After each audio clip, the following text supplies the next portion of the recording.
Good morning, all the civil service academy students. இன்னைக்கு நம்ம ரொம்ப important class for your prelims as well as for your mains. சரிங்களா? So மெயின்ஸில் 1857 வரைக்கும் இருக்கிற ஈவெண்ட்ஸ் பார்க்கணும் அப்படிங்கிறது தான் கிளாஸ் பிளான். சின்ஸ் 1600 to 1857 வந்து பார்க்கணும் அப்படிங்கிறது தான். ஸோ அந்த பீரியடில் இந்தியாவில் ஏற்பட்ட ஒரு முக்கியமான ஈவெண்ட் அப்படின்னு பார்த்தீங்கன்னா ஒரு தொகுப்பு என்ன அப்படின்னு பார்த்தீங்கன்னா early appraisals against British Raj. சரியா? இது வந்து நம்ம மெயின்ஸ்க்கு வந்து யூஸ் ஆக போகுது.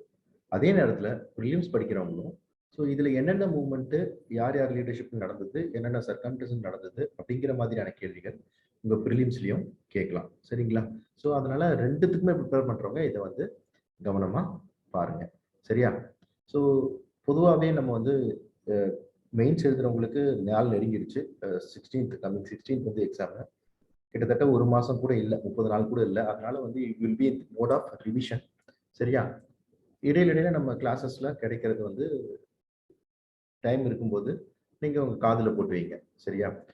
மெயின்ஸ் படிக்காம ப்ரிலிம்ஸ் வந்து படிக்கணும், முறையாக ப்ரிலிம்ஸ் படிக்க போகிறோம், இல்லை போன முறை ப்ரிலிம்ஸ் எழுதி கிளியர் ஆகலை, இந்த முறை ப்ரிலிம்ஸ் படிக்க போகிறோம் அப்படின்னா இது வரைக்கும் நீங்கள் ஸ்லோவாக இருந்தாலும் இதுக்கப்புறம் நீங்கள் வந்து ரெகுலராக கரண்ட் அஃபேர்ஸ் படிக்கிறது, ரெகுலராக கிளாஸஸ் ஃபாலோ பண்ணுறது அப்படின்ற ஒரு உறுதியை வச்சுக்கணும். சரியா? ஸோ எப்பவுமே என்ன ஆகிடும்னா ப்ரிலிம்ஸு வரைக்கும் ஒழுங்காக படிப்போம், ப்ரிலிம்ஸ் ரிசல்ட்டுக்கு அப்புறம் வந்து கொஞ்சம் ஸ்லோவாகிருக்கும். ப்ரிலிம்ஸ் ரிசல்ட்டுக்கு அப்புறம் நம்ம வந்து ஸ்லோவாகிட்டு திரும்ப வந்து அடுத்த ப்ரிலிம்ஸ் நடக்கும்போது ஒரு 2-3 months இருக்கும்போது நம்ம வந்து விகரஸாக படிக்க ஆரம்பிப்போம். ஸோ அது வந்து கரெக்டான அப்ரோச்சாக இருக்காது. சரியா? ஸோ மனித இயக்கம் எல்லாமே வந்து பொதுவாகவே மனித இயக்கம், உலக அளவில் மனித இயக்கம் வந்தால் 2 நிகழ்வுல தான் நடக்குது. 2 இயக்கம். ஒன்று அறிவுசார் இயக்கம், 2வது உணர்வுசார் இயக்கம். சரியா?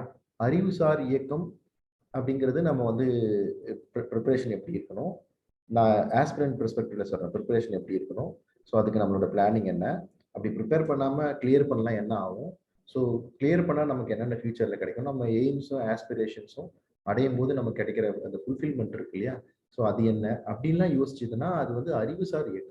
உணர்வுசார் இயக்கம் அப்படிங்கிறது என்ன, ஸோ இந்த நேரத்தில் நம்ம வீட்டை பற்றி யோசிக்கிறது, இல்லை ஹோம் சிக்கு, இல்லை வந்து மற்றவங்கள மாதிரி வந்து இருக்க முடியல அப்படிங்கிற ஒரு ஃபீலிங்கு, அடுத்து வயதுக்கே உள்ள ஃபீலிங்கு, ஸோ இந்த மாதிரியான விஷயங்கள்லாம் வந்து உணர்வுகள் மேலாகும் போது நம்ம வந்து அங்கே அறிவு வந்து மட்டுப்பட்டது. சரியா? இந்த உணர்வுசார் இயக்கம் அறிவுசார் இயக்கத்தில் யாருக்கு அறிவுசார் இயக்கம் அதிகமாக இருக்கோ அவங்க எல்லாம் அச்சீவர்ஸாக இருக்காங்க. சரியா? ஸோ அது இன்னைக்கு மெசேஜ். வாங்க இன்னைக்கு நம்ம கிளாஸ்க்குள்ள போகலாம். Early appraisals against British Raj அப்படின்னு பார்த்தோம்னா நம்ம இதை என்ன சொல்றோம் அப்படின்னா 1857 சிப்பாய் ரிவோல்ட் வந்து ஒரு ஆர்கனைஸ்டு ஈவெண்ட்டாக வந்து படிக்கிறோம் அப்படி இருந்துச்சு. அதுக்கப்புறம் நடந்த நிகழ்வுகள் எல்லாம் போஸ்ட் காங்கிரஸ் பீரியட் 1885க்கு அப்புறம் காங்கிரஸ் வந்ததுக்கு அப்புறம் எந்த மூவ்மெண்ட்டுமே வந்து ஒரு ஆர்கனைஸ்டு மூவ்மெண்ட்ஸாக தான் இருந்துச்சு. ஒரு அமைப்பு இருக்கும், அந்த அமைப்பின் கீழே வந்து நிறைய பேர் வந்து போராடுவாங்க. இந்தியா முழுவதும் இந்த நிகழ்வு பொருந்தும். உதாரணமா வந்து சிவில் டிசோபியன்ஸ் மூவ்மெண்ட்னு வச்சுக்கிட்டீங்கன்னா சிவில் டிசோபியன்ஸ் மூவ்மெண்ட் வந்து காந்தி வந்து தண்டியில உப்பெடுக்கிறாரு. சரி, அப்படி பார்த்தீங்கன்னா இங்கே ராஜாஜி கேரளாவில் கேலப்பன், சரிங்க, சிஆர் தாஸ் வெஸ்ட் பெங்காலில், தர்ஷனா சால் சத்யாகிரகா, சரோஜினி நாயுடு அப்படின்னு பல பேர் வந்து அந்த போராட்டத்தில் ஈடுபடுறாங்க. நான் கோஆபரேஷன் மூவ்மெண்ட்டும் அப்படிதான். ஸோ இந்த மாதிரியான ஒரு ஆர்கனைஸ்டு மூவ்மெண்ட்டாக இல்லாமல் ரீஜனல் மூவ்மெண்ட்டாக அங்கங்கே இருக்கிற வாரிசுகள், அந்த உரிமை இழந்த அரசர்களோ அல்லது தன்னுடைய அடிப்படையான தேவைகளை கூட வாழ்வாதாரங்களை கூட அடைய முடியாத அந்த பழங்குடியினர்களோ இந்த மாதிரியான மக்கள் வந்து போராட்டங்கள் வந்து ஏர்லி அப்ரைசல்ஸ் அப்படின்னு வந்து சொல்றேன். சரிங்களா? அதாவது பிரிட்டிஷ் இந்தியாவுக்குள்ள வந்த உடனே இந்தியா வந்து 1800களில் அதாவது வந்து battle of Plassey 1757, battle of Buxar 1764. So நான் உங்களுக்கு ஏற்கனவே நேற்று பிளாசியை பற்றி சொல்லும் போது battle of Plassey is decisive war, ஒரு war which won and empire அப்படின்னு வந்து சொன்னேன். ஸோ அந்த மாதிரியான பேட்டில் ஆஃப் பிளாசி ஒரு கிளியர் மேண்டேட்டை வந்து பிரிட்டிஷ்க்கு கொடுத்துச்சு. சரிங்களா? ஸோ 1757 இருந்து அவங்க ரூல் வந்து இந்தியாவை பற்றி பெரிய அளவில் ஒரு புரிதலே இல்லாமல் இந்தியாவுடைய சோசியோ எக்கனாமிக் கண்டிஷன், இந்தியாவுடைய கல்ச்சரல் வேல்யூஸ் இதெல்லாம் வந்து புரியாமையே வந்து ரூல் பண்ணிட்டு இருந்தாங்க. ஸோ அது அவங்களுக்கு நிறைய பிரச்சனையாக உருவாக்குச்சு. சரிங்களா? இதனால தான் பின்னாடி வந்து ஏஷியாட்டிக் சொசைட்டி ஆஃப் பெங்கால் அப்படிங்கிற அமைப்பெல்லாம் உருவாக்குவாங்க. நமக்கு தெரியும் தானே? So lack of understanding. அதனால தான் வந்து பகவத்கீதையை படிக்கிறாங்க. அடுத்து வந்து நம்மளுடைய லாஸை வந்து தர்மசாஸ்திரா இதெல்லாம் வந்து கோடிஃபை பண்ணுறாங்க, டிரான்ஸ்லேஷன்ஸ்லாம் நடக்குது. இதெல்லாம் வந்து நடந்தது நம்மளை அண்டர்ஸ்டாண்ட் பண்ணிக்கணும், பெட்டராக அண்டர்ஸ்டாண்ட் பண்ணிக்கணும் அப்படிங்கிறதுக்காக தான். உதாரணமா சொல்ல போனா ரங்பூர்ல ஒரு மூவ்மெண்ட் நடக்குது, சன்னியாசி ரிவோல்ட்னு சொல்லுவாங்க அந்த ரிவோல்ட்டை. சரியா? So sannyasis they are wandering this thing saints. அவங்க வந்து they will be going pilgrims gods எல்லாம் போறது, நீராடுறது, அந்த மாதிரியான விஷயங்கள்லாம் வந்து சன்னியாசிஸ் வந்து பண்ணிட்டு இருப்பாங்க. ஸோ அந்த சன்னியாசிஸ் மேல they levied taxes, pilgrimage taxes. So that is lack of understanding. So they revolted against British Raj. That revolt is sannyasi revolt. So அந்த மாதிரியான ரிவோல்ட் ஃபாரஸ்ட்ல பார்த்தீங்கன்னா, ஃபாரஸ்ட்ல இருக்கிற ட்ரைபல்ஸ்க்கு வந்து மற்ற எல்லாருமே வந்து அவுட் சைடர்ஸ் தான், திக்யூஸ்னு சொல்லுவாங்க. அந்த அவுட் சைடர்ஸ் வந்து அவங்களோட ஷிஃப்டிங் கல்டிவேஷனை வந்து அஃபெக்ட் பண்ணும்போது தே ரிவோல்டட் அகேன்ஸ்ட் பிரிட்டிஷ் ராஜ். சரிங்களா? ஸோ இது ஏர்லி அப்ரைசல்ஸ் அப்படின்னு வந்து சொல்லுவோம். இந்த ஏர்லி அப்ரைசல்ஸ்க்கான ரீசன் என்ன, இந்த மாதிரி வந்து போராட்டங்கள் நடைபெறதுக்கான காரணம் என்ன, முதல்ல கிளர்ச்சிகள் ஏற்படுறதுக்கு, இதெல்லாம் வந்து கிளர்ச்சிகள்னு சொல்லுவோம். ஆங்காங்கு நடந்த இந்த கிளர்ச்சிகளுக்கான காரணம் என்ன அப்படின்னு பார்த்தீங்கன்னா, ஒன்று erosion of traditional form of authority. So already they live in a system like polygar system will be there, like a diwan system will be there. So அந்த மாதிரி வந்து ஒரு ஸ்டேட்டா they lived. So the traditional form of authority is zamindar system. So அதெல்லாம் வந்து affect ஆகும்போது இருக்கிற பிரச்சனைகள். Then an increased economic pressure because of the nature of colonialism. So colonialism, colony ஆதிக்கத்துடைய நேச்சரே என்ன, to loot goods from other nation. சரியா? So கலோனியலிசமோட கான்செப்ட் தான் நேஷனலோட கான்செப்ட் தான் நேஷனலிசம், பேட்ரியாட்டிசம் அதெல்லாம். ஸோ இந்த கலோனியலிசமோட வெரி நேச்சரே வந்து to utilise the resources of other nation. So அது வந்து இந்த ரெண்டு விஷயம் தான் வந்து முக்கியமான காரணம் அப்ரைசலுக்கு. ஒன்று lack of understanding or erosion of traditional form of authority and increased economic pressure on the people. So இது ரெண்டும் முக்கியமான காரணம். அடுத்த காரணம் அப்படின்னு பார்த்தீங்கன்னா, unlike other authorities, like when the Mughals came to India, like Sultans, Delhi Sultans, Arabs came to India, Persians came to India, Aryans came to India. So they settled here and they made India as their homeland. So that is different. So they made India as their homeland and they lived here. They though they levied taxes and they utilized the revenue, whatever the revenue for the country itself. சரியா? But the main aim of East India Company is to utilize the resources of India for the growth and well-being of the citizens of England, or at the very beginning. So their aim is to make money for the East India Company. நம்ம ஏற்கனவே பார்த்தோம், that is the company. So அந்த கம்பெனியோட profit அப்படிங்கிறது தான் அவங்களுடைய முதல் எய்மா வந்து ஆயிடுச்சு. So that is the important reason for this uprisal. Then the rapid changes, இந்த changes were not slow, they are very rapid. எந்த இதுவுமே வந்து ரேபிடாக நடக்கும்போது அதுக்கான ஸ்ட்ரிமிஷஸ் வந்து இருக்கும். சரியா? Rapid changes introduced in economy, administration and land revenue system. Till now, the Indian land revenue system was like a zamindari system. So they will be like a sharing and carrying. Okay. So now the zamindars were the agents of British Raj. So they have to give 1/10 of the. They can keep 1/11 of the tax collected, and 10/11 should be given to British Raj. So they are mere agents. So அந்த முன்னாடி இருந்த ஜமீன்தார் system மாதிரி இல்லை. அட்மினிஸ்ட்ரேஷன்ல பார்த்தீங்கன்னா புதுசாக court of law அப்படிங்கிறோம், rule அப்படிங்கிறோம். So அதுக்கான சிஸ்டம் இருக்கு. சரியா? So that is very new to India. Then new system in for artisans also they introduce new system like தட்கினி system, putting out system. They will be giving the products and they will be paying money. But before that traditional artisans were differ. சரியா? So they were the artisans of particular prince or particular count or particular leader of the area. They will be giving in return not only money, they will be giving status also for them. So that is different. So these changes introduced by British in this were the reason for the appraisals. Then socio-cultural, economic, political life of the people was disrupted. I told you, even the socio-economic reforms also. The reforms like abolition of sati and abolition of introduction of Widows Marriages Act, okay, juvenile justice. These things were very new to India, and they were oppressed. That is also a reason. And the proud of the erstwhile zamindars and polygars. They were the pride leaders of the countryside, but they were resented by the coming of foreigners. So their status went below. Not only economic status, their social status also went below. So they uprised against British Raj. Okay, then economic decline of peasantry, and it was you can see with the example of there were more than 12 major famines from 1770 to 1857. So famine, you cannot imagine what is famine. Yeah, a famine we don't know. So pasida ellame சரியா. So Manimekalai காப்பியத்துல கூட படிப்போம். Famine அப்படிங்கிறது ஆயிரக்கணக்கானவங்க லட்சக்கணக்கானவங்க வந்து food இல்லாம இறக்குற அப்படிங்கிற ஒரு விஷயம் வந்து it will have an impact. So the family people, they will revolt. Okay, there will be a mutiny when there is a famine. கண்டிப்பா அது நடந்தே தான் ஆகும். Then traditional artisans, they were affected. I told you already, explained you the new court and legal system, lack of understanding about it, and it felt like people, it was imposed system. Okay, then ordinary people were also hard hit by the prevalence of corruption in the East India Company officials. East India Company officials are known for corruption. So their aim is to loot as much as possible from India, to make profit from India, and to make to live a lavish life in England. So அந்த மாதிரியான விஷயம் வந்து இருந்தனால there was a corruption. சரியா? So that is the issue. Then forest policies. So Indian forest is known for its resources. Yeah. So forest resources.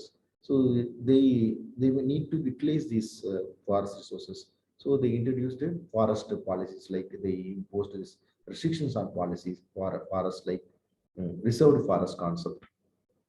So tribal people, they are known for shifting cultivation. Okay, June cultivation is சொல்லுவோம், shifting cultivation. So அதெல்லாம் வந்து restrict பண்ணும்போது இருந்த பிரச்சனைகள். So they will be revolting against British Raj. Then socio-religious policies. So lack of understanding about Indian culture and social practices, religious practices. So like role of missionaries, Christian missionaries. These were the reason for the early appraisals in Indian subcontinent. Seriya? So these are the reasons. What is the characters of these early appraisals? முன்னாடி பின்னாடி நடந்த events like sepoy revolt, other events விட இது எப்படி வந்து வித்தியாசப்படுத்தி இருக்கு? What are the characters of early appraisals? First நான் உங்களுக்கு சொன்ன மாதிரி they are very regional in nature. So they are regional in nature. So it is the traditional Indian struggle against foreign rule. You can see like in this way. It is the traditional Indian struggle against foreign rule. The cause is local cause or local grievances. So their objective is to restore the earlier forms, not about India, to make India as a nation, to get the independence, to get liberated, to get freedom. That was not their aim. Their objective is to restore to their earlier form. So they were living in that form. It is a fight of traditional Indians against foreign rule. So their objective is to restore their status, to restore the status quo. Then their leaders were semi-feudal leaders. They are not absolute leaders. They are semi-feudal leaders or local leaders, local leaders only. So these movements were regionally restricted. See, for example, if there is a struggle in Ettayapuram or Tirunelveli, it won't affect Madurai. So that is regionally restricted. And these events were sudden occurrence. Unlike there is a movement to, and there is a more cost needed. It is a sudden occurrence, sudden events only. Discontent, resentment, and resistance were the reason for the uprisals. Civil rebellions were more often led by the deposed rulers or descendants. So it was happened here. The backbone of the rebellion, the tool of the rebellion is the mass. The striking power came from the mass only. Striking power came from the peasants and tribes. So mass base is the backbone of this rebellion. So this is the character of early appraisals. So we can classify this appraisal into 5 things. One is political religious movements like SANYASI revolt, FAKIR's movement, WAHABI movement. They are political religious movement. And there are movements by deposed rulers and zamindars like POLYGAR movement, DIWAN movement. And there are movements by the dependents of the deposed rulers. Okay, like RAMOSI, revolt. Even this Nana Sahib, Dandiyato, they were the dependents of the deposed rulers. Even our Vellore mutiny. When there was a mutiny at Vellore, the family of Tipu Sultan was there, was imprisoned at Vellore fort. That is also the reason for Vellore mutiny. So we can put it here that movement by the dependence of deposed rulers. The other early appraisal is tribal movement. The next one is final one is peasant movements. Okay, so this is the classification of the early appraisals against British Raj, against the new foreign rule in India. We'll see one by one. Political religious movements. So Fakir movement at Bengal. So Fakir Fakirs were the wandering Muslim ascetics. They are Fakirs. Okay, so Fakir movements at Bengal, and other movements are Sanyasi movement, Pagalbandi movement of Bengal, Wahabi movement, FARAIZI movement, and KUKA movement. So we'll see one by one. Fakir were the group of wandering Muslim religious mendicants. The Fakirs connected to the religious rebellion belong to the Madriya group of Sufi silsilas. So I taught you about Sufism and silsilas. Sufism classified into six. So six silsila, Sirwadi silsila. Okay, like that. This group is classified into Madriya silsila. It may be useful in your prelims. So yeah. So they also known as Madriya Fakirs. So what was their problem? அவங்களுக்கு என்ன பிரச்சனை? ஊரை சுத்திட்டு இருக்கிற அந்த பரதேசிகள் மாதிரி சுத்திட்டு இருக்கிற அந்த சன்னியாசிகளுக்கு என்ன பிரச்சனை? Fakir revolt and the Sanyasi revolt, you can put it into one head. சரியா? So they were getting arms, donations from the local presence and zemindar before the battle of Plassey or before Bengal famine. They getting this donations from local zemindars. But the British imposed so many restrictions on the local zamindars. They changed the zamindari system into permanent land revenue system. So they may not get, they didn't get the donations from local zamindars because they are already in the economic stress. So this made Fakirs to revolt against British Raj. Okay, and they imposed so many restrictions like they branded these Fakirs and Sanyasis. Sanyasis are Naga Sadhus in Solnolia. So they considered them, British considered them as, branded them as looters or thuggis. So that is the issue. For Fakirs, the Manjunath Shah was the main leader. Later, Chirag Shah. Chirag Shah was the leader of the Fakir Uprisal. So yeah, this is a event in early appraisal. Then the next is Sanyasi appraisal. Sanyasi movement, Sanyasis. So Sanyasi movement பத்தி நான் ஒரு புத்தகம் அப்படின்னு பார்த்தீங்கன்னா ஆனந்த மடம். It was written by Bankim Chandra Chatterjee. So ஆனந்த மடம் சன்னியாசி revolt பத்தி. So அந்த Bankim Chandra Chatterjeeயோட ஆனந்த மடம்ல இருந்து தான் we know our national song Vande Mataram. அதுல இருந்து தான் வந்து எடுத்தாங்க அப்படின்னு தெரியும். It was sung in the 1896 Indian National Congress session. இதெல்லாம் நமக்கு தெரியும். சரியா? The Hindu Naga and the Giri Sannyasis formed the part of armies of Nawabs of Awadh and Bengal.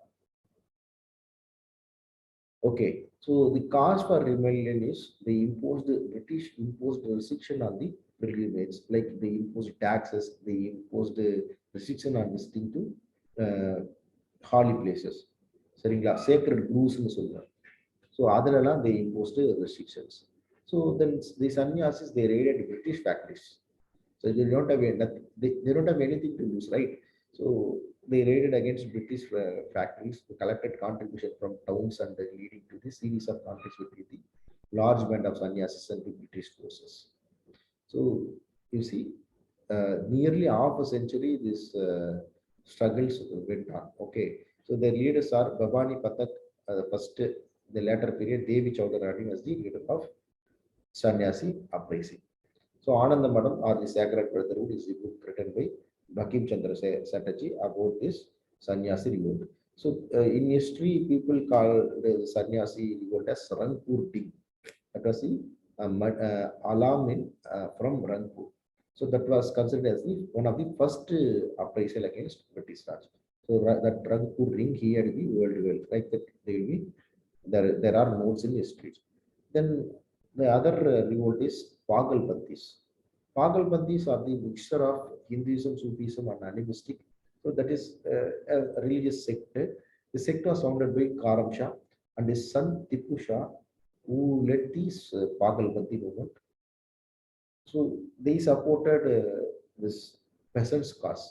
Karam Shah was the founder of Pagal Panthi. It is a semi-religious sect. The activist fever was given by his son Tipu. Okay, Tipu was motivated by both religious and political motives. So they took up the cause for tenants against the oppression of zamindars. Okay, this is about Pagalmati revolt. Then Wahabi movement. Wahabism இது வந்து இந்தியாவில் வரல. Wahhabism வந்து Saudi அரேபியாவில் வந்துச்சு. அப்துல் வஹாப் அப்படிங்கிற வந்து Saudi அரேபியாவில் வஹாபி இயக்கத்தை வந்து தோற்றிருக்காரு. So Wahhabi movement is like நம்ம ஹிஸ்ட்ரியிலலாம் சோஷியோ ரிலீஜியஸ் ரிஃபார்ம் மூமெண்ட்லேயே இதை பற்றி பார்த்துருக்கோம். So they want to turn India into land of from the land of தாருல் ஹரப் to from land of Kafirs, from the land of Kafirs to land of Islam. சரியா? land of Kafirs அப்படின்னா வந்து உருவ வழிபாடுகள் இருக்கிறவங்கள லேண்டை வந்து முஸ்லீம் லேண்டா வந்து மாற்றணும் அப்படிங்கிறது வஹாபி மூவ்மெண்ட்டோட எய்ம். சரியா? இது எப்படி நம்ம வந்து விடுதலை போராட்டத்தில் வைக்கிறோம் அப்படின்னா, ஸோ முதல்ல Wahhabi movement was against Punjabi Sikhs. Then பஞ்சாபை வந்து British people East India Company வந்து கேப்சர் பண்ணிடுறாங்க through Anglo Sikh war. So அப்போ வந்து this Wahhabi movement was motivated against British. சரியா? ஸோ அது வந்து தாருல் இஸ்லாமை மாற்றணும், தாருல் கபீரை தாருல் ஹரபை தாருல் இஸ்லாமை மாற்றணும் அப்படிங்கிற எய்மோட இருந்த ஒரு பிற்போக்குத்தனமான மூவ்மெண்ட் தான். But it was the early uprisal against British rule. Then Faraizi revolt. It was the Muslim sect founded by Haji Shariatullah Faridpur in Eastern Bengal region. இன்னைக்கு இருந்த வெஸ்ட் பெங்கால் ரீஜன்ல இருந்தவர். So they are radical religious and socio political சேஞ்சஸை வந்து இவங்க இது பண்ணுறாங்க. So Faraizi மூமெண்ட்டோட பேஸ் பார்த்தீங்கன்னா அகெயின் வந்து முஸ்லீம் பெசன்ஸ் தான். It was the cause of tenants against the zamindar. Okay, so later this people of Faraizi revolt they joined with Wahabi ranks. Then KUKA revolt. KUKA revolt அப்படின்னு பார்த்தீங்கன்னா முக்கியமான ஒரு revolt in Punjab. So KUKA revolt வந்து என்ன அப்படின்னா, it is a we can say this is a rational movement. KUKA movement was founded by Bhagat Jawahar Mal, who is also known as Sian Sahib in 1840. So the aims-லாம் பாருங்களேன். The basic tenets were abolition of caste and similar discrimination against among Sikhs. Then discouraging the eating of meat and the intake of alcohol and drugs, and encouraging women to step out of seclusion. தனிமையிலிருந்து வெளியே வர்றதுக்கான முயற்சிகளை எடுக்கிறது, அதை ஊக்குவிக்கிறது. So இந்த மாதிரியான ஒரு ரேஷனான எய்ம்ஸ்லாம் வச்சிருந்தது இந்த KUKA revolt. சரியா? So these are the early appraisals, religious socio-religious appraisals. Then the movement led by deposed rulers and zamindars.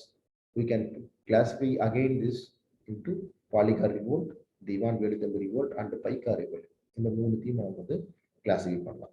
So முதல்ல நமக்கு எல்லாம் தெரியும் பாளையக்காரர் கழகம்.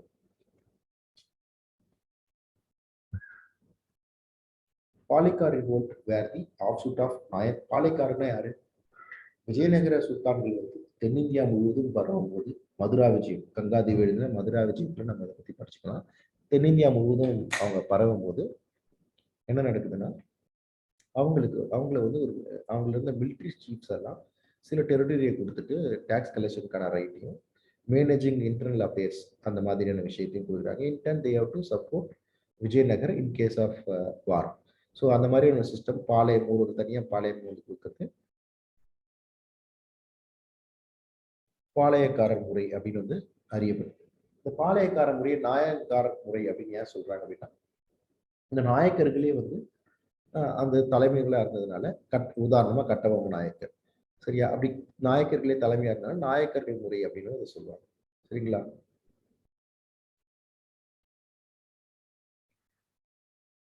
ஸோ இவங்களுக்கும் பிரிட்டிஷ்க்கு என்ன பிரச்சனை அப்படின்னா, ஸோ பாளையக்காரர்கள் வந்து நிறைய பாளையக்காரர்கள் வந்து தென்னிந்தியாவில் மதுரைக்கு கீழே வந்து நிறைய பாளையங்கள் வந்து வந்துச்சு. மதுரை, திண்டுக்கல், திருநெல்வேலி, ஈவன் தேனி இந்த சைட்ல நிறைய பாளையங்கள் வந்து இருந்துச்சு. இந்த பாளையங்கள் எல்லாம் பிரிட்டிஷ் வந்து ஃபாலோட பாலிசி ஆஃப் அனெக்சேஷன். இந்த பாளையங்கள்லாம் பிரிட்டிஷ் ராஜோட இணைக்கிறது. கர்நாடக போர்களுக்கு அப்புறம் இவங்களுக்கு இந்த த்ரெட்டே கிடையாது. அதனால the followed policy of annexation. அது ஒரு பிரச்சனை. Either they gave two choices. Either they can annex their territory or they can the taxes imposed by British Raj. சரிங்களா? So the company's government wanted to augment its revenue resources. It sought to control the polygars also. So this is the reason for the polygar revolt. வரி வசூல் செய்யறது அல்லது வந்து நாட்டை வந்து இணைக்கிறது இருக்கிற பிரச்சனைகள் தான் பாளையக்கார் கழகத்துக்கு காரணம். ஸோ பாளையக்கார் கழகத்துல ஃபர்ஸ்ட் ரிவோல்ட் செகண்ட் ரிவோல்ட் பிரிக்கிறாங்க ஹிஸ்டரியில. 1799 கட்டபொம்மன் அவருடைய ரிவோல்ட்டை வந்து ஃபர்ஸ்ட் பாலிகார் ரிவோல்ட்னு சொல்றோம். So Kattabomman Nayakkan was act in வாச்சால பிடிச்சி தி ஸ்டோரிஸ் அண்ட் ஆல் வீணும். அடுத்து வந்து second polygar revolt 1800 to 1801. So இது வந்து தென்னிந்திய புரட்சி அப்படின்னு சொல்றாங்க, சவுத் இந்தியன் ரெபல்லியன் சொல்றாங்க. ஏன்னா வந்து இது it was a massive one. The magnitude of participation is high. It was done by not an individual polygar. It is the confederacy consisting of Marudhu Pandya of Shivaganga, Gopala Nayak of Dindigul, Kerala Varma of Malabar, and Krishnappa Nayaka and of Madurai, Mysore. It was done by a confederacy. அதனால இது கொஞ்சம் பெருசா வந்து பேசப்பட்டது. The rebellion broke out when the band of polygar armies formed the combined forces of the polygar. The suppression was followed by the signing of Carnatic Treaty in 1801 after the death of Marudhu brothers. Okay, so by this British assumed direct control over Tamil Nadu. ஓகேவா? இந்த பாளையக்கார முறையெல்லாம் பின்னாடி அடிச்சு ஜமீன்தாரி முறையா வந்து ஆயிடுச்சு. Then Diwan Veluthambi revolt. So Veluthambi was the Diwan of Trivandrum. This happened in 1808 to 1809. He rose up a rebellion against British attempt to remove him from the diwanship. So அதுக்காக அவர் வந்து போராடினாரு. அவர் வந்து ஃபாரஸ்ட்ல வந்து குரில்லா வார்ஃபேர் வந்து நடத்தினாரு. So அந்த guerrilla warfare இயர்ல வந்து was captured and he was hanged. சரியா? So people historian saying he was injured and died in forest. ஏதோ however he was publicly hanged to show cause fear among the people in Trivandrum. இது திவான் வீரத்தம்பி revolt சொல்லப்படுது. அடுத்து Baiga rebellion. இதுதான் வந்து first Indian war for independence. First Indian war of independence ரீசெண்டாக வந்து அவங்க announce பண்ணியிருக்காங்க. The Paikas pronounced Paika literally foot soldiers. They were the class of military retainers recruited since 16th century by the kings of Odisha. Okay, Gajapati rulers of ஒரிசால அவங்க வந்து peasants ஆகியிருந்தாங்க. ஓகேவா? So the last estates when this new colonial establishment British Raj came into Odisha, and because of land revenue settlements, so they were affected. So there was a continuous interference in the economy and revenue system of Paikas. So இப்போ வந்து ஜஹபந்து வித்ராயர் அப்படிங்கிறவரோட தலைமையில he was the highest ranking military general of this Ghahabadi ruler, led the army of Paikas. They revolted against British Raj in 1817. That is considered as the first war of Indian independence. Okay, wow. So that is very important. So prelims la kuda the kekla Paika rebel. Then other classification is the movements by the dependence of the deposed rulers.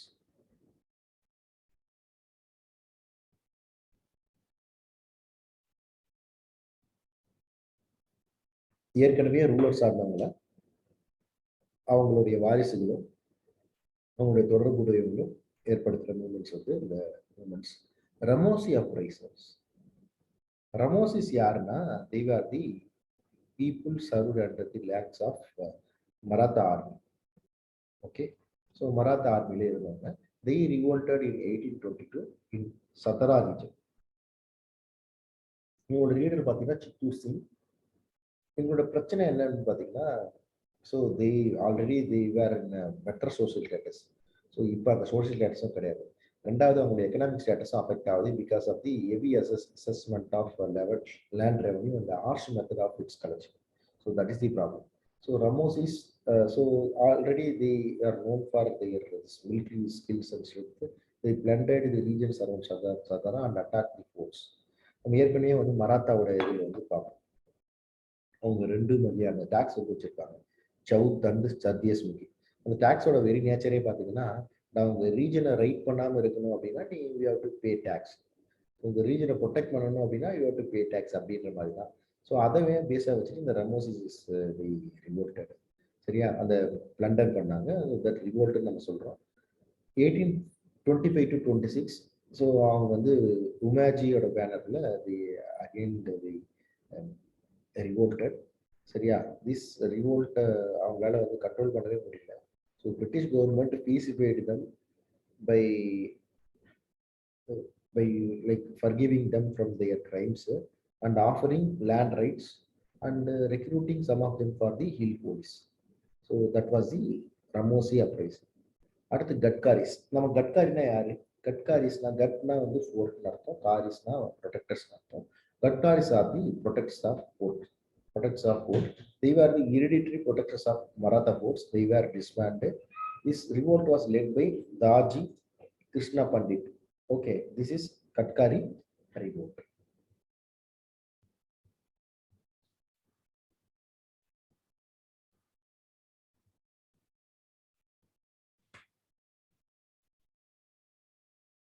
அடுத்து வந்து வேலூர் புரட்சி, வேலூர் கழகம்னு சொல்றாங்க. நான் ஏற்கனவே நான் சொல்லியிருக்கேன், புரட்சிக்கு கழகத்துக்கெல்லாம் பெரிய அளவு வித்தியாசம் இல்லை. வரலாற்று ஆசிரியர்கள், சந்தர்ப்பவாதிகள் புரட்சி தோற்றால் கழகம் என்பர், கழகம் வென்றால் புரட்சி என்பர். ஸோ எல்லா புரட்சியுமே பிரெஞ்சு புரட்சி உட்பட எல்லாமே வந்து கழகமாக தான் தோன்றியிருக்கும். அது வெற்றி பெறுதுங்கும் போது அது புரட்சின்னு பெருசாக பேசுவோம், தோல்வி அடைஞ்சிட்டா அது வந்து கழகம் ஆயிடும். சரிங்களா? ஸோ மெரினா புரட்சி அப்படின்லாம் நம்ம வந்து பார்த்துருக்கோம். ஓகே, இந்த வேலூர் புரட்சி வந்து முதல் சுதந்திர போர்னு தமிழ்நாடு ஹிஸ்டரியில நல்லா சொல்லுவோம். 1806 ஒரு புரட்சி வந்து நடக்குது. இந்த புரட்சி எதுக்குன்னா மெயினாக வந்து பார்த்தீங்கன்னா, அப்போ இருந்த கேடிக்ஸ் சொல்லி ஒரு ஜெனரல் இருப்பார், மிலிட்ரி ஜெனரல். அவர் வந்து சில ரெஸ்ட்ரிக்ஷன்ஸ் இம்போஸ் பண்ணுவார். ஸோ லைக் வந்து will be changing the caps also. Like வந்து ட்ரெடிஷ்னல் கேப்ஸ் எல்லாம் பார்த்தீங்கன்னா, ட்ரெடிஷ்னல் ஹெட் கியர்ஸ்லாம் பார்த்தீங்கன்னா வந்து மிலிட்ரி கேப் வந்து இன்ட்ரடியூஸ் பண்ணுவார்.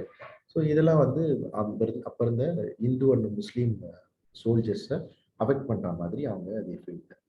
சரியா, அது வந்து முக்கியமான ஒரு காரணம், முக்கியமாக வந்து மத காரணம் தான். ரெண்டாவது வந்து அந்த அங்கிருந்த அரசியல் காரணம் பார்த்தீங்கன்னா, 1799 திப்பு சுல்தான் வந்து பேட்டில் ஆஃப் ஸ்ரீரங்கப்பட்டிலேருந்து இறந்துடுறாருன்னு தெரியும். அதுக்கப்புறம் அவங்களுடைய மனைவியும் குழந்தைகளையும் வந்து அவர் உயிரோடு இருக்கும்போதே அவர் வந்து பிணை கைதிகளாக அவங்க குழந்தைகள்லாம் வருவாங்க, அதுக்குள்ளே நான் போக வேணாம். ஸோ அவங்களெல்லாம் வந்து வேலூர் கோட்டையில தான் சரி வச்சிருந்தாங்க. தீஸ் பீப்புள் அவங்க இருக்கிறதுனால இந்தியன் சோல்ஜர்ஸ்க்கு ஒரு வேற மாதிரியோட ஒரு ஃபீலும் பொலிட்டிக்கல் ஃபீலும் வந்து கிடைச்சிருந்தது. ஸோ அதனால வந்து தே ரிவோல்ட் பண்ணி திப்புவோட பேனரை வந்து வேலூர் ஃபோர்ட்ல வந்து ஏற்படுத்துறாங்க. ஆனால் ஒரே நாளுக்குள்ள வித்தின் அ டே ஆர்காட்ல ஸ்டேஷன் பண்ணியிருந்த கில்லஸ்பி, கர்னல் கில்லஸ்பி வந்து இந்த வேலூர் முற்றுகையை அடைக்கிறார். So that is about Vellore முற்றுகை. So these were the movements of deposed descendants of deposed rulers of India. சரிங்களா? அடுத்து வந்து ட்ரைபல் மூமெண்ட்ஸ். ட்ரைபல் மூமெண்ட்ஸ் நிறையா இருக்கு. Moplah movement, these are peasants movements. Sorry, tribal மூமெண்ட்ஸ்குள்ள உடனே போவோம். ஸோ ட்ரைபல் மூமெண்ட்ஸ் அப்படின்னு பார்க்கும்போது முதல்ல ஸ்டேட்டஸ் ஆஃப் ட்ரைப்ஸ். யார் ட்ரைப்? யார் வந்து வனத்தில் வசிச்சாங்களோ அவங்க ட்ரைப் அப்படின்னு சொல்றோம். அது உண்மையான கிளாசிஃபிகேஷனா அப்படின்னா இல்லை.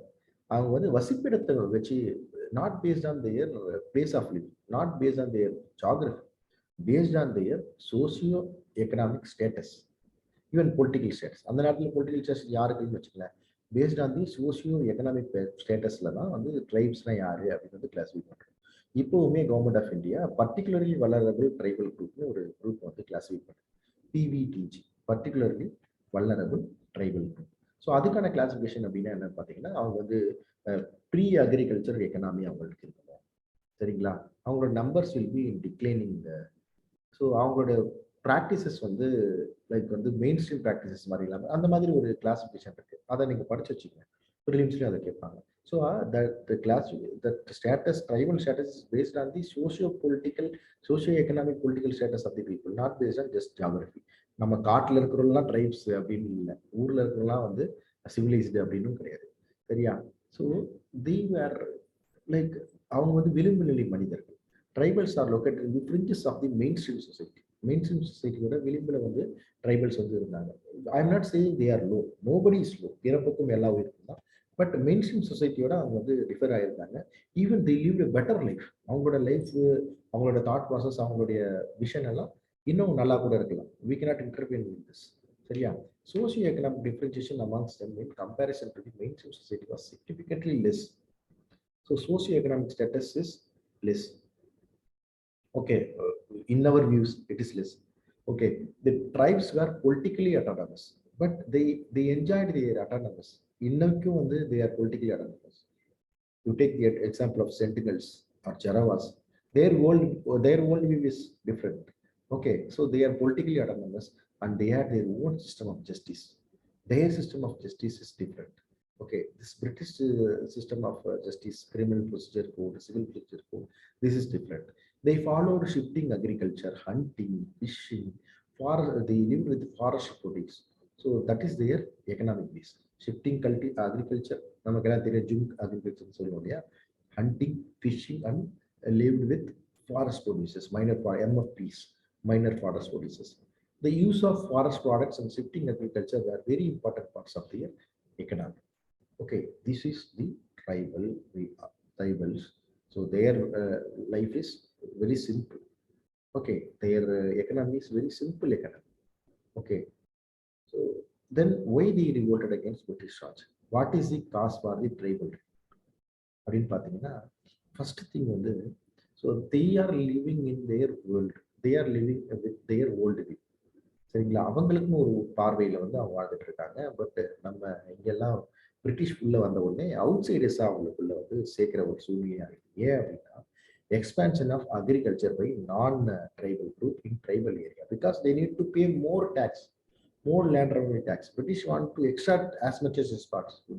So this led to the erosion of traditional tribal rights and joint ownership. KUKA system that was affected because of the expansion of agriculture. Then the works of Christian missionary against the tribal religious practices. So that's one reason for uprising. ரெண்டாவது, increased demand for goods like they need salt tree to make seat in trains.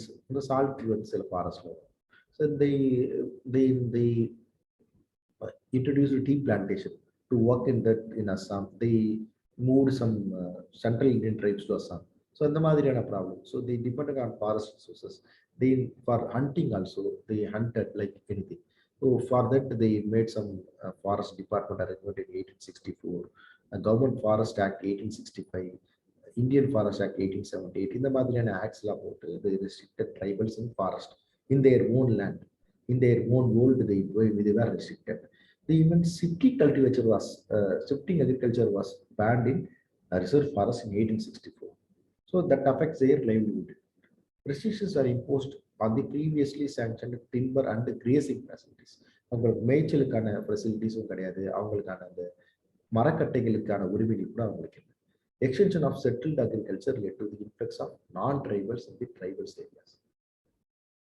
Okay, then issues of money lender. அவங்க கான்செப்ட்ல மணியே கிடையாது.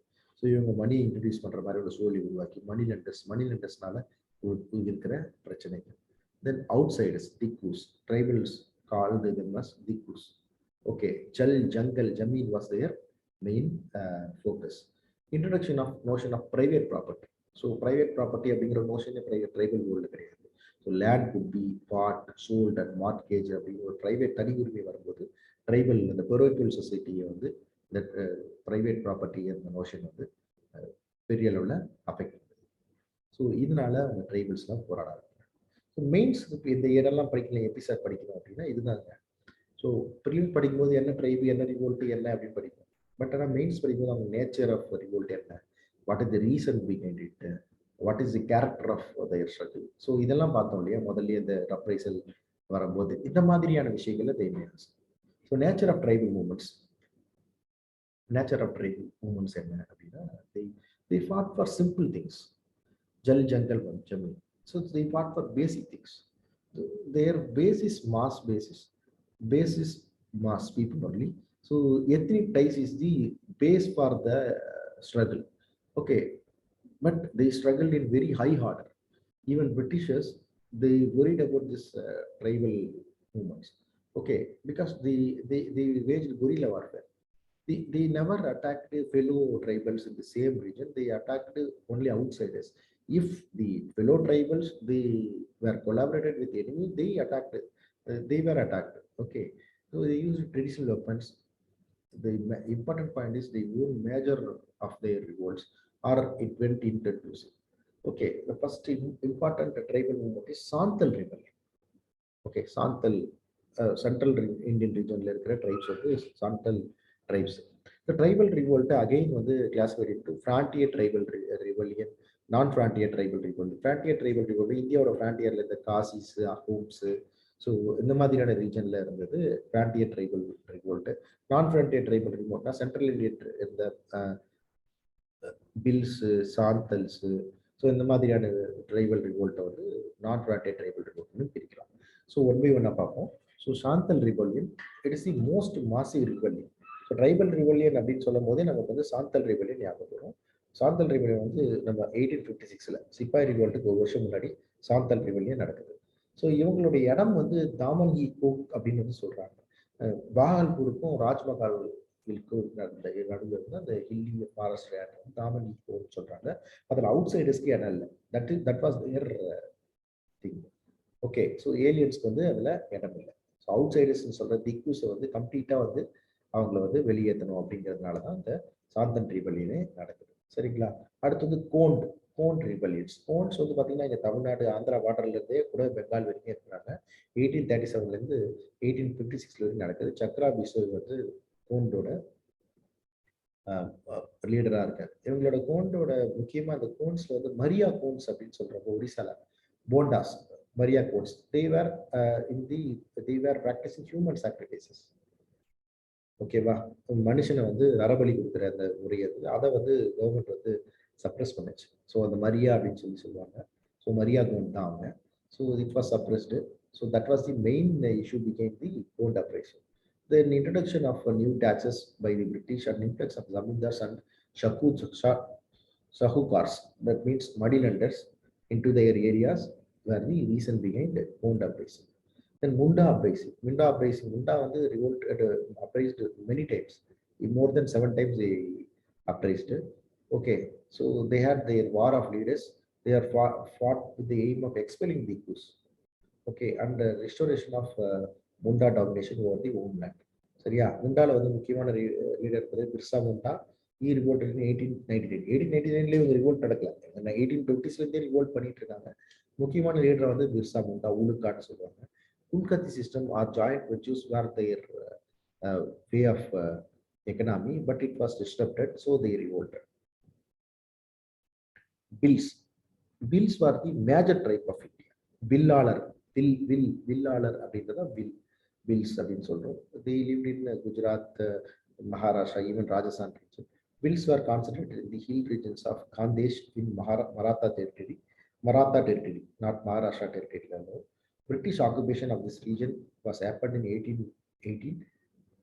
So along with that, outsiders and like moneylenders, they intruded into this area.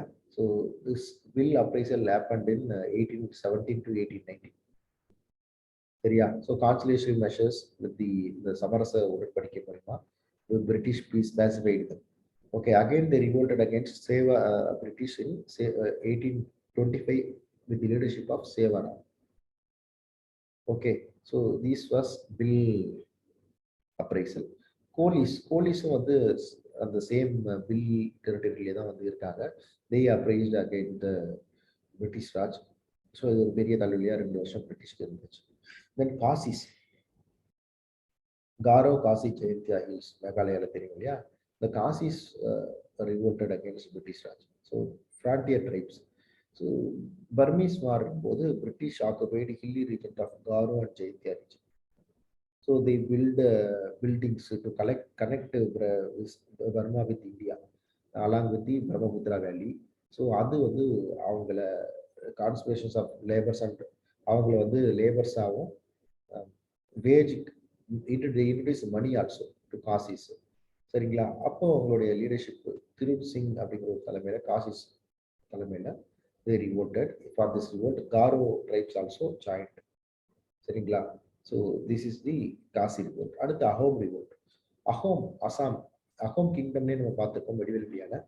So British while their Indo-Burmese war in 1820s, 1824 to 1826, so they pledged that they will be going towards going to Burma on way they will be going through Assam. So they pledged that they will be withdrawing after the conquest of Burma, but it never happened. So Ahom territories la avanga settle ஆயிட்டாங்க. So அப்போ திரும்ப they thought it is a better place for tea plantation and which has much more natural resources like oil and natural gas. So அதனால they settled in Ahom, which led to the revolt. That revolt is known as Ahom revolt. இப்படி நிறைய tribal revolts. This is tribal revolt, not present அந்த topic மட்டும் இல்லை. இப்போ tribal revolts Pahariya revolt, Bhil revolt, Gonds revolt, Khasis, Kolis, Singphos, Koyas, Santhals, Naikdas. So இந்த ரிவோல்ட்லாம் முக்கியமான revolts. இந்த லீடர்ஸ் என்ன, இவங்களோட ஏரியா என்ன, causes and consequences of this revolt, இதையே நீங்கள் ஒரு முறை பார்த்துக்கணும். Then will see peasants. விவசாயிகளுக்கான போராட்டம். ஸோ விவசாயிகளோட போராட்டம் என்ன, எதனால அப்படின்னு பார்த்தீங்கன்னா, urban India during colonization was affected in two ways. Some good thing also happened, like this elite class, they got worked in British Raj, they become elite, they become government servants. Artisans, they were like in Tanjavur, some artisans will be there. Very the princess states and the artisans they got affected. Traditional artisans were got affected. So they were thrown off from cities. Again, they went into villages la போயிட்டு அவங்க settle ஆகுறாங்க. அது ஒரு crisis காரணமாகுது. ஏற்கனவே இருந்த குறைவான அந்த agriculture ரிசோர்ஸஸை ஆர்டிஷன்ஸும் share பண்ணாங்க. So a trend of ruralization happened. It causes disguised unemployment. Disguised unemployment. நமக்கு தெரியும் இல்லையா, அன்எம்ப்ளாய்மெண்ட்ல இருக்கிற வகைகள் எல்லாம். Seasonal unemployment, cyclical unemployment, disguised unemployment. Okay, இப்படி நிறைய அன்எம்ப்ளாய்மெண்ட் டைப்ஸ் தெரியும். அந்த டிஸ்கைஸ்ட் அன்எம்ப்ளாய்மெண்ட் என்ன, ஒரு வேலை ஒருத்தர் செய்யறதுக்கு போதும், ஆனா அந்த வேலையை செய்யறதுக்கு 2 பேர் 3 பேர் தயாரா இருந்தா அது ஏற்படுத்துற ப்ரெஷர் டிஸ்கைஸ்ட் அன்எம்ப்ளாய்மெண்ட். ஸோ அதில் ப்ரொடக்டிவிட்டி ரொம்ப, அதாவது ப்ராஃபிட் ரொம்ப, எக்கனாமிக் ரிட்டர்ன்ஸ் ரொம்ப கம்மியாக இருக்கும் டிஸ்கைஸ்ட் அன்எம்ப்ளாய்மெண்ட். So ruralisation. அடுத்து land revenue settlement. Land revenue settlement பார்த்தீங்கன்னா இந்தியாவில் 3 வகையான லேண்ட் ரெவன்யூ செட்டில்மெண்ட் இருக்கு. என்னென்ன? Permanent settlements, zamindari system, ryotwari system, mahalwari system. So zamindari system British will make a zamindar as an agent to collect tax from people. So zamindar system 1/11th of the tax will be with collected tax will be with zamindars. Other remaining amount, the majority of the amount should be with this company. ஆனா name ஜமீன்தார் தான் வரும், சப்ரேஷன் ஜமீன்தார் தான் பண்ணுவோம். So இல்லைன்னா அந்த ஜமீன்தார் right வேற ஒருத்தர் கொடுப்பான். It is not hereditary right. So that is the difference from STL Zamindar. So it's not hereditary. So it can be transferred to other Zamindars. Okay. So இதனால தான் என்ன ஆச்சுன்னா பார்ட்னர் ரிவோல்ட் 1873ல பார்ட்னர் ரிவோல்ட் ஒரு முக்கியமான revolt, Besant revolt. இந்த partner ரிவோல்ட்ல கூட peasants raise this slogans that we want to be the presence of Her Majesty. நான் பிரிட்டிஷோட presence ஆயிருக்கணும்னு விரும்புறேன் அப்படின்னு சொல்றாங்க. ஜமீன்தாரோட பிரசன்டா இருக்கணும் இல்லை. அப்படின்னா என்ன அர்த்தம் அப்படின்னா, பீப்புளோட அண்டர்ஸ்டாண்டிங்ல ஜமீன்தார் தான் எல்லா சப்ரஷனுக்கும் காரணம், பிரிட்டிஷ் ராஜ் இல்லை அப்படின்னு நினைச்சிட்டு இருந்த அளவுக்கு ஜமீன்தாரி சிஸ்டம் மட்டும் இருந்துச்சு. அடுத்து 2வது மஹல்வாரி சிஸ்டம். மஹல்வாரி சிஸ்டம்னா இந்த மஹல்ஸ்னா வில்லேஜ். ஸோ ஒரு வில்லேஜ் கூட லேண்ட் ரெவன்யூ செட்டில்மெண்ட் போட்டுது, especially in western part of the India போட்டுக்கிறது. So that is the mahalwari system. Then ryotwari system. So ryotwari system, ryots அப்படின்னா ஃபார்மர்ஸ். ஓகேவா? ஸோ ஃபார்மர்ஸ் கிட்டேயே டைரக்டா வந்து ஒரு டீல் போட்டுக்கிட்டா அது வந்து ரயத்வாரி சிஸ்டம்னு சொல்லுவாங்க. இப்படி வந்து லேண்ட் ரெவன்யூ செட்டில்மெண்ட் வரும்போது இந்தியன்ஸ்க்கு வந்து புதுசு. அது ஏற்படுத்தின எக்கனாமிக் ப்ரெஷரும் வந்து இந்தியன் பெசன்ஸ்க்கு ரொம்ப அதிகம். So that is the issue. Land revenue settlement ஒன்று ரூரலைசேஷன், செகண்ட் லேண்ட் ரெவன்யூ செட்டில்மெண்ட், மூணாவது ஃபெமைன். பெங்கால் ஃபெமைன், இந்தியாவில் பெங்காலில் ஃபெமைன் 1871 இந்தியன் ஃபெமைன்னே சொல்லுவோம், கிரேட் இந்தியன் ஃபெமைன் 1878. ஸோ இந்த மாதிரி நிறைய ஃபெமைன்ஸ், பஞ்சம். ஸோ இந்த பஞ்சத்திலிருந்து ட்ரவுட்ஸு, ஃபெமைன்ஸ் அதிலிருந்து மீண்டு வர்றதுக்கான நேரம், அதிலிருந்து மீண்டு வர்றதுக்காக இவங்க எடுத்துக்கிட்ட நேரம் இது ரொம்ப அதிகம். அடுத்து lack of government support. Even now there is no private investment in public investment, even private investment in agriculture. So அந்த நேரத்தில் வந்து எல்லா இன்வெஸ்ட்மெண்ட்டுமே வந்து பெசன்ஸே பண்ணிடும். ஓகேவா? ஒரு பெசன்ட்டுக்கு வந்து என்ன பிரச்சனைப்பா? இன்னைக்கு கூட இந்த மாதிரி ஒரு கேள்வி கேட்கலாம்னு வச்சுக்கோங்களேன். I give you tips to you. 2 விஷயம் புரிஞ்சுங்க. ஸோ இது எப்படி கொண்டு போகலாம் அப்படின்னா, ஃபார்மர்ஸ்க்கு என்ன ப்ராப்ளம் அப்படின்னா, நிறைய ப்ராப்ளம் நீங்கள் லிஸ்ட் அவுட் பண்ணுங்க. ஆனால் எப்படி அதை யோசிக்கணும் அப்படின்னா, ஒன்று நிலமே இல்லை நிறைய ஃபார்மர்ஸ் கிட்ட. ஸோ அந்த அப்படின்னு ஆரம்பிக்கணும். நிலம் இல்லை, நிலம் இருந்தாலும் லேண்ட் ரைட்ஸ் அவங்கள்ட்ட இல்லை. யார் வந்து இல்லையோ, யார் வந்து விவசாயம் இல்லையோ அவங்கள்ட்ட நிலம் இருக்கு. ரெண்டாவது ஃப்ராக்மெண்டேஷன் ஆஃப் லேண்ட் வந்து துண்டாடப்பட்டிருக்கு. சரி, நிலத்தை விட்டுட்டீங்கன்னா அதுக்கப்புறம் நமக்கு விதை தேவை. தரமான விதை இல்லை, தரமான விதை தாண்டி தரமான விதை வந்து விலை அதிகமாக இருக்கு. அதுக்கப்புறம் ஜிஎஃப் கிராப்ஸ் இந்த மாதிரிலாம். விதைக்கு அப்புறம் நம்மள்ட்ட விவசாய வேலைகள் செய்யறதுக்கு ஆள் இல்லை. எம்ஜிஆர் எனர்ஜி ஸ்கீம், அதில் விவசாய வேலைகளுக்கான ஆட்களுக்கான இது அதிகமாக இருக்கு. சரியா? நாற்று நட்டாலும் அதுக்கடுத்து வந்து நம்ம உரம் போடுவோம். உரத்துக்கான விலை அதிகம், உரத்துக்கான விலை. அடுத்து நம்ம வந்து தண்ணி பாய்ச்சணும். தண்ணி வந்து ரெகுலராக மழை பெஞ்சா ஓகே, இல்லை ட்ரவுட் வந்துச்சுன்னா அது இருக்கிற பிரச்சனை. ஓகேவா? ஸோ இதனால ஏதாவது கிராப் ஃபெயிலியர் ஆயிடுச்சுன்னா நமக்கு சரியான இன்சூரன்ஸ் கிடையாது. இன்சூரன்ஸ் பற்றி நமக்கு தெரியாது. ஸோ இதெல்லாம் தாண்டி வந்து நம்ம விவசாய பொருள் வந்துருச்சுன்னா இதை வந்து ஹார்வெஸ்ட் பண்றதுல இருக்கிற பிரச்சனை. மெஷினைசேஷன் கிடையாது. மெஷினைசேஷன் இருந்தாலும் சின்ன சின்ன ரேஞ்சுக்கெல்லாம் பண்ண முடியாது. அடுத்து ஹார்வெஸ்ட் பண்ணி வந்தாலும் முறையான பொருள் ஃபார்ம் கேட் ப்ரைஸ்க்கும் மார்க்கெட் ப்ரைஸ்க்கு இருக்கிற வித்தியாசம். ஓகே, இதெல்லாம் தாண்டி ஏதாவது மிச்சப்படுத்தி சேமிச்சு வைக்கலாம்னு பார்த்தா நம்மள்ட்ட வந்து ஃபுட் ப்ராசஸிங் செக்டார் வந்து பெரிய அளவில் இல்லை. ஸோ இப்படி இந்தியாவில் பெசன்ஸ்க்கு ப்ராப்ளம் இருக்கு. ஸோ இந்த மாதிரி வந்து ப்ராப்ளம் வந்து ஃப்ரம் கருவிலிருந்து ஃப்ரம் கிராடல் டு கிரேவ் வந்து நம்ம வந்து ப்ராப்ளம் அப்படிதான் சொல்லுவோம். உமன் ப்ராப்ளம் அப்படின்னா உமனா பிறக்கிறதே பிரச்சனை. சரியா? முதல்ல வந்து கடவுள் இருக்கிற குழந்தை ஆனா பெண்ணா அப்படின்னு வந்து கண்டுபிடிச்சு அதிலே அடிச்சிடலாம். அப்படி பிறந்துட்டா பெண் சிசுக்குடி, அப்படி பெண்ணா பிறந்துட்டா பெண்ணை வந்து ஸ்கூல்ல சேர்க்கலாமா ஆனவா? சரிங்களா? ஸ்கூல்ல சேர்த்துட்டாங்கன்னா she doesn't have any this right to over marriage. கௌரவ கொலைகள் நடக்குது. சரிங்களா? அடுத்து வந்து மேரேஜ் ஆகிட்ட அப்புறம் அவங்க வந்து எக்கனாமிக்கல் இண்டிபெண்டா இல்லையா? ஸோ அது இருக்கிற பிரச்சனை. அடுத்து வந்து ஒரு வேலை செய்கிற இடத்துலயே அவங்களுக்கு செக்ஷுவல் ஹராஸ்மெண்ட். அடுத்து வந்து வேலை செய்கிற இடத்துல அவங்க ஒரு அளவுக்கு மேலே போக முடியாத அளவுக்கு கிளாஸ் சீலிங் எஃபெக்ட். சோசியாலஜியில் கிளாஸ் சீலிங் எஃபெக்ட்னு ஒரு விஷயம் சொல்லுவாங்களா? Glass ceiling. சீலிங் அப்படி கிளாஸ் சீலிங் என்னன்னா கண்ணுக்கு தெரியாம ஒரு சீலிங் இருக்கு. அது சீலிங்கே நமக்கு தெரியாது. பெண்களை வந்து ஒரு இடத்துக்கு மேல வந்து வளர விட மாட்டாங்க. ஸோ அந்த மாதிரியான பிரச்சனைகள். ஸோ இப்படி பிரச்சனையை வந்து ஜீரோலேருந்து ஆரம்பிச்சு வரணும். சரியா? It is tips for you. இது வந்து மெயின்ஸ்லயோ இல்லை எஸ்ஏலையோ எழுதும்போது இப்படி எடுத்தீங்கன்னா ரொம்ப நல்லா இருக்கும். சரியா? Lack of government support. இன்னைக்கு இந்த மாதிரி இன்னைக்கே சப்போர்ட் இல்லும்போது அன்னைக்கு வந்து சுத்தமாக சப்போர்ட் இல்லை. And disruption of traditional socio economic model. இது நாள் வரைக்கும் அவங்க ஃபாலோ பண்ணிட்டு இருந்த அந்த மாடல் வந்து பிரேக் டவுன் ஆயிடுச்சு. ஸோ இதனால பெசன்ஸ் மூவ்மெண்ட் நடந்துச்சு. பெசன்ஸ் மூவ்மெண்ட் அப்படின்னு பார்த்தீங்கன்னா லிஸ்ட் நான் கொடுத்துருக்கேன். ஹெட்டிங் மட்டும் ட்ரைபல் இருக்கு, நான் மாற்றி பிபிடி அனுப்புறேன். ரங்பூர்ல நடந்தது, மாப்ளா ரிப்போர்ட் இன் கேரளா, இண்டிகோ ரிப்போர்ட், முக்கியமானது இண்டிகோ ரிப்போர்ட், நீல் தர்பன் அப்படின்னு ஒரு புக் இருக்கு. இண்டிகோ ரிப்போர்ட்டை பற்றி தான். அடுத்து பேர்னர் ரிப்போர்ட், நான் உங்களுக்கு ஏற்கனவே சொன்னேன் 1873, டக்கான் ரயட்ஸ், ஓகே, சம்பரான், கேதா, இதெல்லாம் பின்னாடி நடந்தது. ஸோ இப்படி வந்து பெசன்ஸ் மூவ்மெண்ட்டை பார்த்துக்கணும்.